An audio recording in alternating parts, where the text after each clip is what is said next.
Bonsoir, le 7-8 politique sur TV Fil 78, dernière édition pour cette saison. Dans un instant, Christophe Boissonnade, premier adjoint au maire de Voisins, le Bretonneux. Il est délégué du Parti radical. Nous parlerons avec lui de l'avenir de cette formation après l'arrivée de Laurent Hénart à sa tête pour succéder à Jean-Louis Borloo. Et puis ensuite, avec Valérie Pécresse, nous reviendrons sur cette année électorale, le bilan après les européennes et les municipales et surtout comment l'UMP envisage l'avenir. Mais tout d'abord, nous sommes en ligne avec Christine Boutin, conseillère générale des Yvelines, candidate aux européennes sous l'étiquette Force Vie. Bonsoir Christine Boutin. Bonsoir. Et merci d'être en ligne pour le 7-8 politique avec nous ce soir. Je voudrais tout d'abord vous faire réagir sur ce qui s'est passé lors du concert du groupe Indochine au Stade de France samedi dernier. Une image de vous a été diffusée juste avant un morceau du groupe contre l'homophobie. 80 000 spectateurs du Stade de France qui vous ont sifflé. Comment vous avez réagi lorsque vous avez appris ça? J'étais d'abord stupéfaite, naturellement, parce qu'elles n'ont absolument pas demandé l'autorisation d'utiliser mon image. Le plus grave, c'est qu'ils ont passé avec mon image des paroles que je n'ai absolument jamais dites et que je ne peux pas envisager de dire. Mais enfin bon, c'était des images très, très violentes à l'égard des personnes homosexuelles qui avaient été prononcées lors d'une manifestation avec Civitas. Mais ce n'était pas vous, ce n'était pas vous. Je précise que ce n'était pas vous. Moi. Ah bah oui, mais justement, je le reprécise. C'est pas moi, ce ne sont pas mes paroles et jamais je n'ai eu des paroles violentes comme ça vis-à-vis des personnes homosexuelles. Donc là, vous allez déposer plainte contre le groupe? Il y aura une suite judiciaire ou pas? Je regarde avec mon conseil. Moi, je suis une fan d'Indochine. J'aime bien leur musique. C'est vrai que leurs paroles sont parfois un peu douteuses, mais bon, j'aime bien leur musique. Voilà. Donc, j'étais absolument ahurie de ça, et je trouve qu'il y a aussi une incitation à la violence qui me semble un petit peu déplacée dans les temps que nous vivons actuellement. En tous les cas, ce qui est certain, c'est que je n'ai jamais dit les paroles qui ont été mises sous mon image. Et vous n'excluez pas donc un recours en justice? Vous n'excluez pas un recours en justice? On verra. Non, je n'exclus pas, non. D'accord. On en revient à la politique. 1,14% des voix, c'est votre score en Ile-de-France avec le label Force Vie. Cela signifie pas de remboursement de campagne et vous avez appelé d'ailleurs vos sympathisants au don. Est-ce que finalement vous êtes rentré dans les frais de cette campagne pour laquelle vous aviez engagé beaucoup d'argent personnel? Non, pas totalement, mais il y a un certain nombre de dons quand même qui ont allégé la facture et je les en remercie 1000 fois. C'est vrai que bon, le score est décevant. J'espérais, je ne me faisais pas d'illusions. Je suis une femme politique expérimentée et je voulais, à l'occasion de ces élections, dire vraiment les valeurs que nous portons et qui sont importantes pour nous. Donc j'espérais bien sûr faire les 3% pour être remboursée. Aujourd'hui, il vous manque combien? Pour boucler Écoutez, je sais pas encore exactement, mais il doit bien manquer encore 50 000 euros. Et cela veut dire que Force Vie va avoir du mal à perdurer? Quel avenir pour Force Vie aujourd'hui? Non, de toute façon, Force Vie continuera d'une façon ou d'une autre. Vous savez, ce qui est assez extraordinaire, c'est que les 151 personnes qui se sont engagées en France sur les listes de Force Vie, nous avons tous eu un score à peu près semblable. Elles sont toutes décidées à continuer, elles sont toutes heureuses d'avoir porté ces valeurs, elles ont le sentiment du devoir fait, et il faut continuer, et on soutiendra d'autres, voilà. Mais nous avons tout à fait l'intention de poursuivre, on va laisser l'été passer, et puis on proposera des choses à la rentrée. Et en ce qui concerne votre engagement personnel, vous allez vous présenter à d'autres élections, je rappelle, puisqu'on en voyait quelques images, que vous êtes aussi conseillère générale des Yvelines. Bien sûr, je suis toujours conseiller général des Yvelines. Écoutez, on verra. Il semble que le mandat de conseiller général ait été encore prolongé d'1 an. Donc, continuons le combat de conseiller général. Et puis, pour les autres élections, on verra. Vous savez, maintenant, je suis plutôt dans la posture du soutien, du conseil, grâce à mon expérience politique. Je pense que je peux apporter aux jeunes mon expérience et c'est ça ce qui me motive. Merci Christine Boutin d'avoir été en ligne ce soir pour ce 7-8 politique. Merci à vous. Bon été à vous. Au revoir. Merci. Je reçois à présent Christophe Boissonnade. Bonsoir. Vous êtes le premier adjoint d'Alexandra Rosetti, la maire de Voisins le Bretonneux, et également délégué du Parti radical dans les Yvelines. Pour débuter, une réaction à l'actualité du jour. C'est la garde à vue de Nicolas Sarkozy qui a été mis en cause dans une affaire de trafic d'influence présumé. Un ancien président en accusation de cette manière, c'est inédit. Forcément, lorsqu'on s'intéresse, lorsqu'on s'engage en politique, on a forcément un avis sur cette question-là. Effectivement, c'est très regrettable pour l'image de la politique en général. Après, voilà, s'il y a eu des malversations, il est normal que tout homme politique, même un ex-président de la République, doive rendre des comptes. Après, je ne me permettrai pas de commenter les éventuelles décisions de justice, ça appartient uniquement effectivement au juge. Après Jean-Louis Borloo, aujourd'hui c'est Laurent Hénart qui est à la tête du parti radical de votre parti. Le maire de Nancy a été élu par les militants assez largement face à Ramayad, 61%. Vous acceptez ce résultat, vous qui avez soutenu Ramayad? Alors effectivement, j'ai soutenu Ramayad parce que pour moi c'était la meilleure candidate en termes de jeunesse, de renouveau du parti radical et puis surtout de notoriété. Quand on cherche à développer un parti, ce qui est important, c'est d'avoir un président très connu des Français pour attirer un maximum d'adhérents. Le scrutin, ce que je regrette en tant que militant, effectivement, c'est que le scrutin se soit pas déroulé dans des conditions optimales. Ramayad a été très sévère, hein, même à l'issue du résultat. Hein. Sa campagne, donc à Laurent Hénart, est entachée de graves irrégularités qui méritent des vérifications approfondies. Absolument. Il faut refaire l'élection ? Ça dépendra des investigations. Il faut voir si effectivement ces irrégularités sont avérées. Aujourd'hui, Laurent est le président du Parti radical et que ce soit au niveau national ou départemental, nous sommes unis et en tant que radicaux, tous solidaires au sein de la même famille. Donc aujourd'hui, tous derrière un seul homme, celui qui a été désigné, même s'il y a des investigations en cours et qu'il y a encore des enquêtes vous savez, c'est quand même ce nombre d'adhérents qui aurait augmenté. En France, que ce soit pour Monsieur Sarkozy, Monsieur Hénart ou n'importe qui, il y a quand même, enfin je fais pas de comparaison, il y a quand même la présomption d'innocence tant que les choses qui lui sont reprochées ne sont pas avérées, il n'y a pas de raison de douter de sa bonne foi. En tant qu'adhérent au Parti radical, aujourd'hui, vous n'avez pas peur que ça crée quand même des tensions? Vous nous dites tout va bien, on échange entre nous au niveau des différents adhérents. Il n'y a pas eu de cassure? Alors au niveau national, c'est vrai que les cassures sont quand même un peu plus, même beaucoup plus virulentes qu'au niveau départemental. Il y en a pas au niveau départemental, enfin du moins je parle des Yvelines. Nous sommes tous derrière notre président Arnaud Richard. Au niveau national, ça mettra peut-être un peu plus de temps effectivement à se réparer. Et ça peut avoir une incidence sur l'UDI aussi, parce que le Parti radical c'est un élément fondateur hein, de l'UDI. Jean-Louis Borloo qui a quitté le Parti radical, qui a quitté l'UDI pour des raisons de santé. C'est pour ça qu'il y a ces nouvelles élections.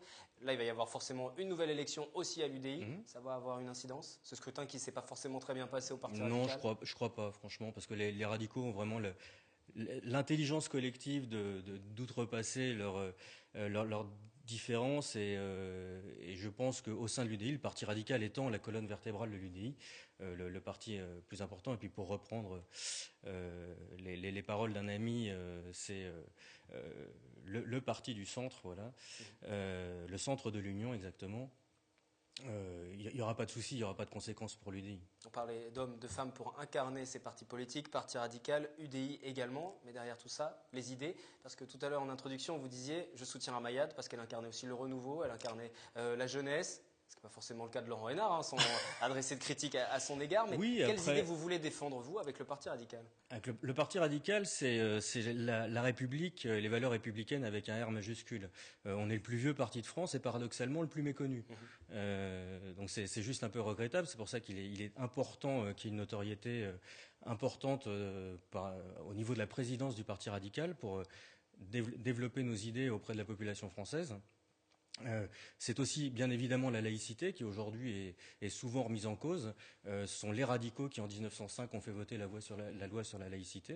Donc voilà, ce sont des grandes idées comme ça. Évidemment l'humanisme. Nous défendons aussi des valeurs européennes. Voilà, ce sont vraiment les grandes lignes directrices aujourd'hui. Enfin aujourd'hui, ça fait 100 ans qu'on existe hein, quand même. Donc depuis longtemps du Parti radical. C'est une directrice que vous ne voulez pas changer. Non. On peut être un parti ancien et avoir des idées neuves. Alors, au-delà de ça, le rapprochement avec le MoDem, ça faisait partie des discussions avant les campagnes européennes. Quel avenir avec le MoDem? Quel avenir au centre? Parti radical, UDI, MoDem, voire même UMP, parce que certains aimeraient se rapprocher de l'UMP. Ce n'est pas forcément le cas de tout le monde à l'UMP qui aimerait aussi que l'UMP se réaffirme. Surtout en ce moment. Comment vous voyez-vous l'évolution de votre formation? Le Parti radical va rester sur sa ligne directrice, comme je vous le disais. Après, effectivement, c'est un allié historique et naturel, puisque nous sommes au centre droit, donc un allié naturel de l'UMP. Pour le MoDem, nous avons prouvé qu'une entente était possible pour les européennes avec l'alternative. Bon, maintenant, il faudrait aussi que, en ce qui concerne le MoDem, les positionnements soient clairs. Pendant les municipales, on a eu des alliances à droite, des alliances à gauche en ce qui concerne le MoDem. Bon, nous sommes centre droit, nous l'affirmons. Et donc voilà, par rapport à certaines alliances, il faudra préciser certaines choses. Vous parliez des municipales, des européennes. Aujourd'hui, dans les Yvelines, que représente le Parti radical? Le Parti radical, alors on n'a pas les chiffres puisqu'on s'est présenté sous la bannière UDI. En tout cas en termes d'adhérents aussi peut-être. En termes d'adhérents, c'est très confidentiel. Hein. Ça veut dire que c'est très peu. Non, oui, c'est une centaine d'adhérents sur les Yvelines. C'est un parti qu'on redéploie, hein, qu'on redéveloppe. On a tout un travail qui a été fait déjà et accompli sous la présidence d'Arnaud Richard pour remonter le nombre d'adhérents dans les Yvelines et aussi créer la section UDI de Versailles et des Yvelines en général. Donc voilà, c'est un travail de fond. Et je compte sur le dynamisme de Ramayad pour mettre au profit du parti sa notoriété et continuer dans cette voie-là, même si elle n'a pas été élue présidente du Parti radical. Même s'il y a un autre président, vous souhaitez que Oui, Ramayad soit toujours impliqué. Hein. Ah, mais de toute façon, elle le sera, elle l'a dit elle-même.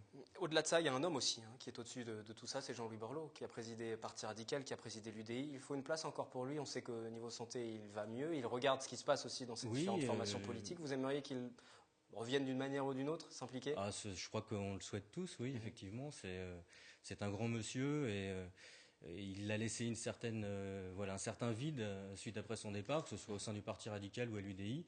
Les dirigeants du Parti radical continueront sur la lignée de Jean-Louis Borloo, ça ne fait aucun doute. Après, c'est vrai que c'est quelqu'un qui nous manque juste humainement, quoi. Pour le Parti radical, l'été sera calme maintenant que la campagne est passée. Oui, alors on a un congrès samedi, le 113e.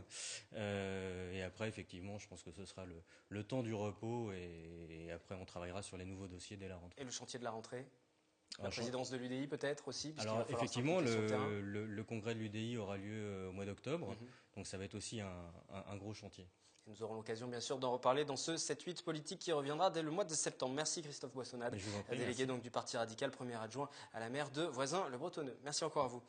Nous poursuivons cette émission avec le rendez-vous proposé par l'UMP dans les Yvelines samedi. La responsable départementale de l'UMP, Valérie Pécresse, a voulu fédérer ses militants lors d'un déjeuner champêtre et pour l'occasion, François Fillon s'est déplacé ainsi que quelques instants après lui. Les deux hommes ne se sont pas croisés. Bruno Le Maire, l'ancien Premier ministre co-responsable du parti depuis la démission de Jean-François Copé, n'a pas donné d'interview à la presse. Il a néanmoins voulu réaffirmer son ambition de se positionner en recours. Recours face au gouvernement et recours face à la crise traversée par son parti.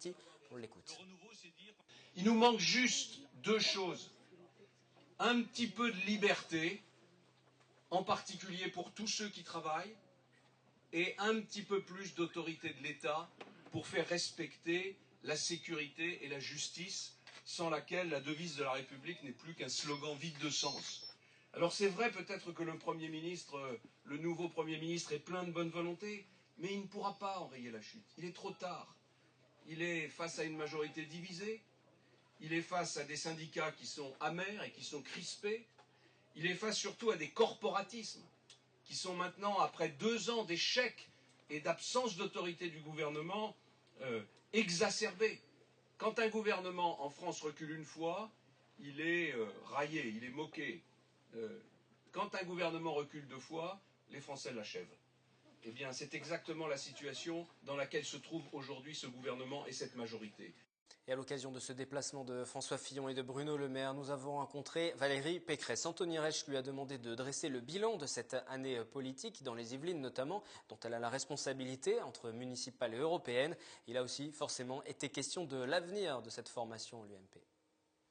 Valérie Pécresse, bonjour. Bonjour. Vous réunissez les militants aujourd'hui pour ce déjeuner champêtre. L'objectif, c'est d'essayer de renouer le dialogue aujourd'hui. Oui, bien entendu, beaucoup de militants m'ont dit leur colère, leur écœurement face à toutes les révélations, tout ce qu'ils entendent dire sur l'UMP. Et je crois que c'était un moment très important de se retrouver aujourd'hui pour parler à la fois d'unité, de probité, et puis en même temps de comment reconquérir le cœur des Français par des propositions fortes, des réformes, du renouvellement aussi des personnes. Donc je crois que c'était un moment important et d'ailleurs il ne doit plus y avoir de guerre des chefs à l'UMP et moi je ferai tout. C'est pour ça aussi qu'aujourd'hui j'ai tenu à ce qu'il y ait et Bruno Le Maire et François Fillon. C'est pour ça qu'en septembre nous inviterons tous les candidats qui seront candidats au Congrès à venir voir les militants. Je veux plus de guerre des chefs. Je veux qu'on montre le visage d'un parti politique serein, un parti politique qui se réunira le jour venu derrière son chef incontesté, celui qui sortira du Congrès. Et je crois que cette nécessité de rassembler, elle est indispensable. Et elle est évidemment en plus indispensable pour moi qui veux construire l'alternance en Ile-de-France. Justement, rassemblement et pas implosion possible. C'est vraiment le maître mot, rassemblement. Vous savez, l'UMP est toujours en danger. Elle est en danger parce que les affaires, ça suscite l'écœurement de tous nos électeurs et que l'écœurement peut accompagner le désamour et donc le désengagement. Donc je crois qu'il faut vraiment qu'on répète à tous nos électeurs, à tous nos militants, il y a des personnes très honnêtes à l'UMP, des personnes très idéalistes qui veulent changer votre vie, qui font de la politique pour vous et pas pour elles. Et de ce point de vue, il faut toute une exemplarité de comportement. Là, il y a quelques semaines, nous avons eu la question des logements sociaux à la région Île-de-France. Moi, je considère qu'un conseiller régional ne doit pas se faire attribuer par sa collectivité un logement social, parce qu'il donne le sentiment qu'il se sert, alors qu'il n'est pas là pour se servir en premier, il est là pour servir ses électeurs, ses administrés, comme on dit. Donc je crois qu'aujourd'hui, nous devons travailler à l'exemplarité de tous les partis politiques. Vous parliez de la région Île-de-France, on sait qu'évidemment vous allez faire cette campagne. Comment ça se passe justement, tout doucement là? Vous commencez à aller sur le terrain, à voir les franciliens?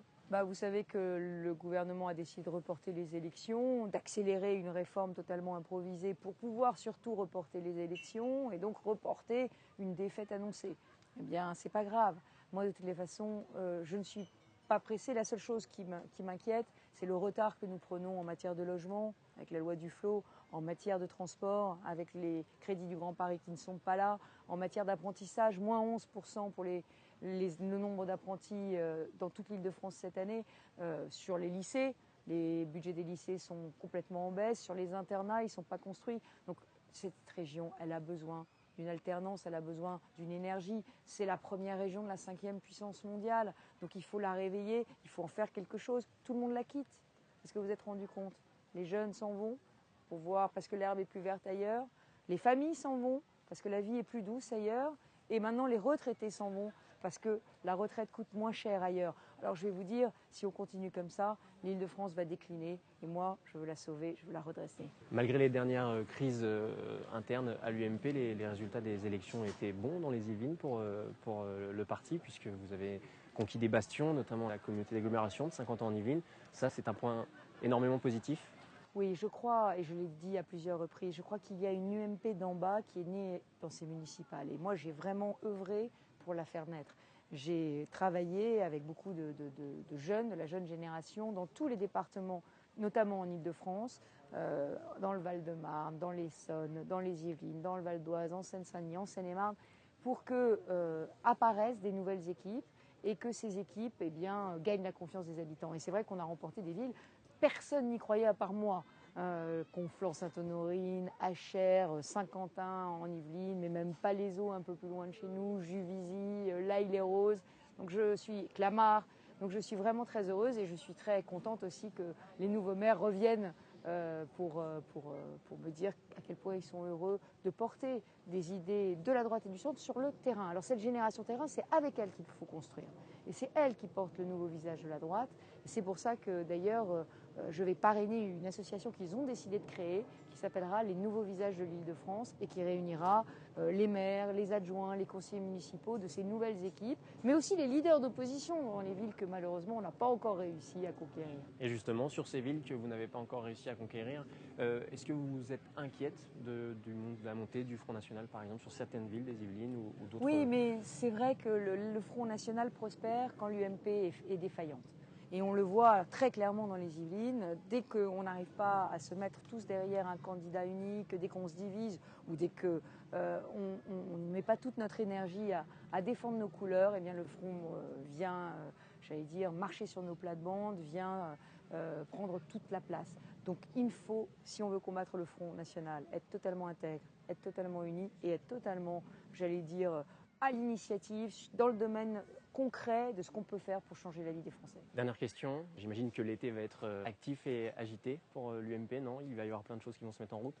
Écoutez, moi mon été il est simple, immersion auprès des Franciliens qui ne partent pas en vacances pour parler avec eux de leur vie, de leurs difficultés et de tout ce qu'on pourrait faire pour eux. Vous voyez, moi je ferai de la vraie politique de terrain avec justement tous ces élus de terrain qui m'accueilleront. Merci Valérie Pécresse. Merci de nous avoir suivis tout au long de l'année pour le 7-8 politique, année politique très chargée. Le 7-8 politique revient au mois de septembre. N'oubliez pas que les autres magazines et le journal se poursuivront sur notre antenne jusqu'au 11 juillet. Et puis bien sûr sur le site internet pour revoir toutes les éditions et tous les reportages. À bientôt.